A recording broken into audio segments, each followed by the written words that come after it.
Hi అండి. ఎలా ఉన్నారు? ఈరోజు చుక్క కూరతో పుల్లకూర చేస్తున్నా అండి. ఒకసారి చూసేయండి. చాలా ఈజీగా ఉంటుంది. చాలా టేస్ట్‌గా గూడా ఉంటుంది. నాకు చాలా ఇష్టము. చుక్క కూర ఫస్ట్ ఇలా వాష్ చేసుకోవాలండి వాటర్‌లో. కట్ చేయకముందే వాష్ చేసుకోవాలండి. ఆ తొడాలు తీసేయాలి. కొంచెం బ్లాక్‌గా ఉంటుంది. ఆ ఫస్ట్‌ది తీసేసి తర్వాత కాడలతో సహా వేసేసుకోవచ్చు.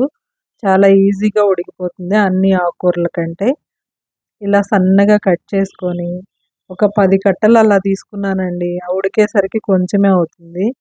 ఒక 10 కట్టల వరకు తీసుకున్నాను. పప్పులో అయితే ఒక 2, 3 కట్టలు సరిపోతుంది.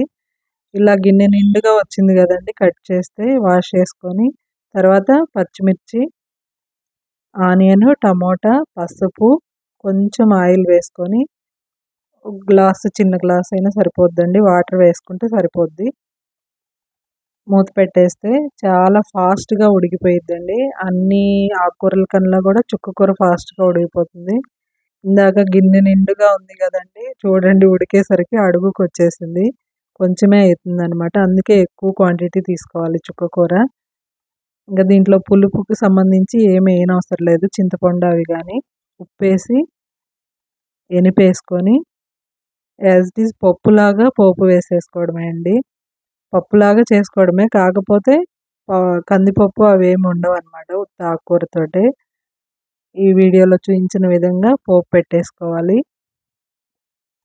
జీలకర్ర, ఆవాలు అవన్నీ కలిపి పెట్టుకుంటా గదండీ! అదొక స్పూన్ ఏసుకోవాలి. నేను వీడియో మిస్ అయింది. తర్వాత వేశాను. దీనిలో మిస్ అయిందనమాట. పోపు ఇలా పెట్టేసుకుంటే చాలా రుచిగా ఉంటది. బాగా వేయించి పోపు ఏసుకోవాలి. చుక్ ఇది మెంతి కూర ఉంటే వేసుకోవచ్చండి. లేకపోతే స్కిప్ చేసేయొచ్చు. పోపు వేసేసుకోవడమే. చాలా టేస్ట్‌గా ఉంటదండి. మీరు కంపల్సరీగా ట్రై చేయండి. ఇప్పుడు సుక్కకూర సీజను. ఇప్పుడు రేటు తక్కువలో ఎక్కువ ఇస్తున్నారు. తర్వాతొచ్చేసి ఎక్కడ మచ్చలు ఏమీ లేకుండా ఆకు చాలా ఫ్రెష్‌గా ఉంటుంది. మీరొకసారి ట్రై చేయండి. చాలా రుచిగా ఉంటది. థాంక్ యూ అండి.